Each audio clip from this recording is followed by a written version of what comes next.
तो एक समय था जब हमारे भारत को सोने की चिड़िया कहा जाता था और इसकी वजह थी यहाँ के विशाल सोने के भंडार। लेकिन औपनिवेशिक दौर में जब भारत के भूभाग पर अंग्रेजों का कब्जा था, तब हमने अपना काफी सोना खो दिया। लेकिन अब रिपोर्ट्स निकल कर आ रही है कि भारत की ईस्टर्न स्टेट में बड़े सोने के भंडार की खोज हुई है। और कमाल की बात यह है कि यह सोने का भंडार कई जिलों में पाया गया है। और आपको बता दे कि सोने के भंडार मिलने की खबर इतनी ज्यादा पक्की है कि इसकी नीलामी का काम भी तेजी के साथ चल रहा है, क्योंकि कुछ अनुमानों के मुताबिक यहां पर 50 टन से अधिक सोना हो सकता है। यानी कि भारत सोने की चिड़िया बनने की राह पर तो चल ही चुका है।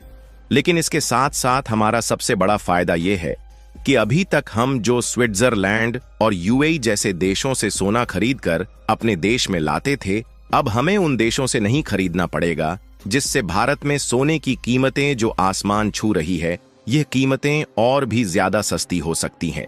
आखिरकार यह सोने का भंडार भारत में किस जगह पर खोजा गया है और क्या यह भारत की अर्थव्यवस्था को बदल सकता है? और क्या हम फिर से दुनिया में गोल्ड यानी कि सोने के सबसे बड़े केंद्र बनने जा रहे हैं? तो आइए इस खबर से जुड़ी हर एक जानकारी को जानने के साथ साथ रोचक सफर पर चलते हैं। लेकिन आगे बढ़ने से पहले भारत में बहुत बड़े सोने के भंडार की खोज हो चुकी है, उसके लिए वीडियो को एक लाइक करके चैनल को सब्सक्राइब जरूर कर लीजिए, क्योंकि यह आपके लिए तो 1 सेकंड का काम है, लेकिन इससे हमारी काफी बड़ी मदद होती है। दरअसल देखा जाए तो हाल ही में गोल्ड यानी कि सोने की कीमतें दिन पर दिन बढ़ती जा रही है।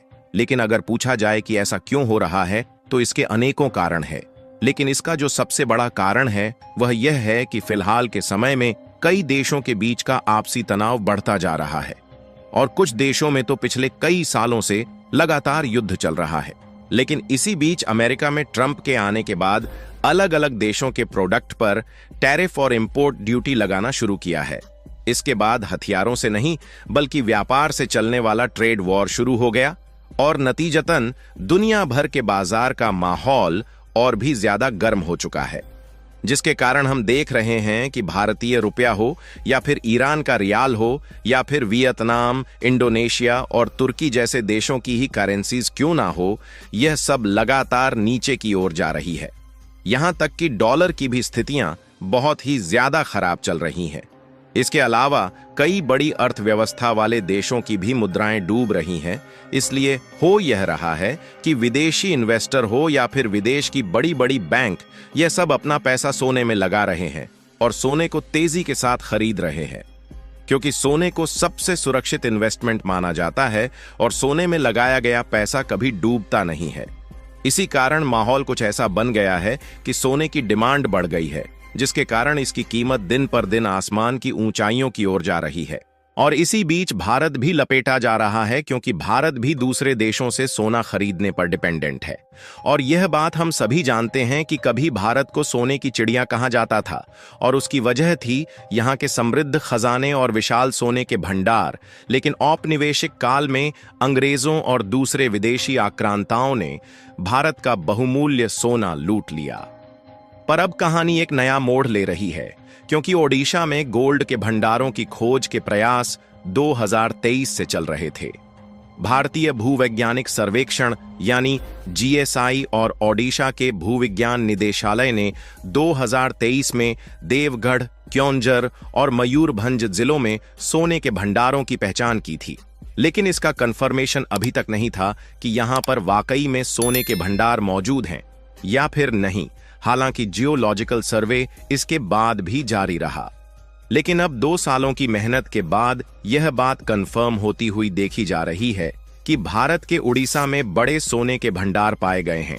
यह खोज भारत की अर्थव्यवस्था और सोने की निर्भरता को पूरी तरह से बदल सकती है, क्योंकि भारत में सोना सिर्फ एक धातु नहीं बल्कि संस्कृति, परंपरा और अर्थव्यवस्था से जुड़ा एक अहम हिस्सा है। प्राचीन काल से ही भारत के मंदिरों में सोने का विशाल भंडार रहा है। साथ ही व्यक्तिगत निवेश और बचत के लिए भारतीय परिवारों में सोने को प्राथमिकता दी जाती है।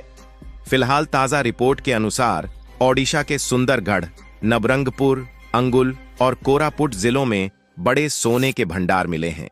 बताया जा रहा है कि देवगढ़ जिले में पहली बार सोने की खदान की नीलामी की जाएगी, जो कि भारत में अब तक मिले सबसे बड़े सोने के भंडार में से एक है। लेकिन इस खोज के बाद यह सवाल उठ रहा है कि क्या भारत अब सोने के मामले में आत्मनिर्भर बन सकता है? तो इसे समझने के लिए हमारी बातों पर ध्यान दीजिए। देखिए, वर्तमान में भारत आरबीआई के पास 876 टन का गोल्ड रिजर्व है, जो दुनिया में 8वें स्थान पर आता है। हालांकि भारत का स्थान 8वां है, लेकिन हमारी गोल्ड कंजम्पशन यानी खपत दुनिया में दूसरे नंबर पर है। हालांकि भारत में जरूरत के हिसाब से सोना है ही नहीं, तो भारत सोना खरीदता कहां से है?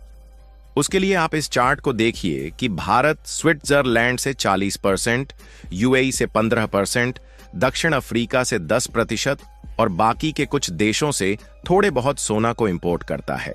ओवरऑल भारत अपने कुल गोल्ड जरूरतों का लगभग 90% सोना इंपोर्ट करता है, जिसके लिए भारत हर साल 30 से 40 अरब डॉलर का सोना खरीदने में इन्वेस्ट करता है, जो हमारी विदेशी मुद्रा भंडार पर भारी दबाव डालता है।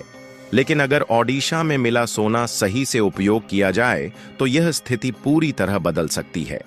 भारतीय भूवैज्ञानिक सर्वेक्षण जीएसआई के अनुसार ओडिशा में कुछ इलाकों में 10 से 15 टन तक सोना मौजूद होने की संभावना जताई गई थी। कर्नाटक और आंध्र प्रदेश की खदानों में लगभग 17 से 20 टन सोना सालाना निकाला जाता है। तो अगर ओडिशा की खदानें भी अच्छी निकलीं तो यह उत्पादन बढ़ सकता है। अगर हम पुराने अनुमानों और भारत में अन्य जगहों पर मिले सोने की तुलना करें तो ओडिशा में हाल ही में मिले भंडार से कम 15 से 25 टन सोना मिलने की संभावना हो सकती है। हालांकि अगर विस्तृत सर्वे में उच्च गुणवत्ता वाला भंडार मिलता है तो यह आंकड़ा 50 टन या उससे अधिक भी हो सकता है। लेकिन अभी भी यहां पर सर्वेक्षण चल रहा है और आधिकारिक रूप से सोने की मात्रा का सटीक आंकड़ा नहीं बताया गया है। फिलहाल अगर ओडिशा में अच्छी मात्रा में सोना निकला तो इससे सोने के इंपोर्ट में कमी आ सकती है और विदेशी मुद्रा की बचत होगी, क्योंकि भारत हर साल 800 से 900 टन के आसपास गोल्ड दूसरे देशों से इंपोर्ट करता है। इसके अलावा सरकार इस सोने को नीलामी के जरिए उद्योगों और ज्वेलरी सेक्टर को उपलब्ध करा सकती है, जिससे व्यापार को बढ़ावा मिलेगा। व्यापार बढ़ने से भारत की इकोनॉमी और जीडीपी काफी ज्यादा मजबूत हो सकती है, क्योंकि देखा जाए तो भारत में अनेकों प्रकार की ज्वेलरी यानी कि आभूषण बनाने वाली काफी सारी इंडस्ट्रीज है, जो कि दूसरे देशों से सोना, चांदी और बाकी के कीमती धातुओं को इंपोर्ट करती है और भारत में एक नए आभूषण का आकार देकर भारत की लोकल मार्केट में बेचने के साथ साथ दूसरे देशों में भी एक्सपोर्ट करती है, जहां भारत के द्वारा हर साल जेम्स और ज्वेलरी एक्सपोर्ट करने का आंकड़ा 20 बिलियन डॉलर को पार कर जाता है, जिसमें यूएई, अमेरिका, सिंगापुर, रसिया, हांगकांग और चीन जैसे देश भी बड़ी मात्रा में भारत से जेम्स एंड ज्वेलरी को खरीदते हैं।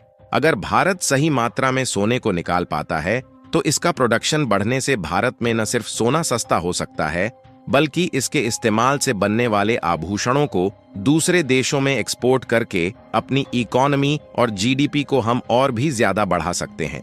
बाकी आप लोग इस बात की दुआएं कमेंट बॉक्स में जरूर करें कि उड़ीसा की धरती से सोना निकालने में भारत को सफलता मिल पाए, और इस वीडियो को एक लाइक करके अपने मित्रों तक शेयर जरूर करें ताकि उन्हें भी जानकारी मिल सके।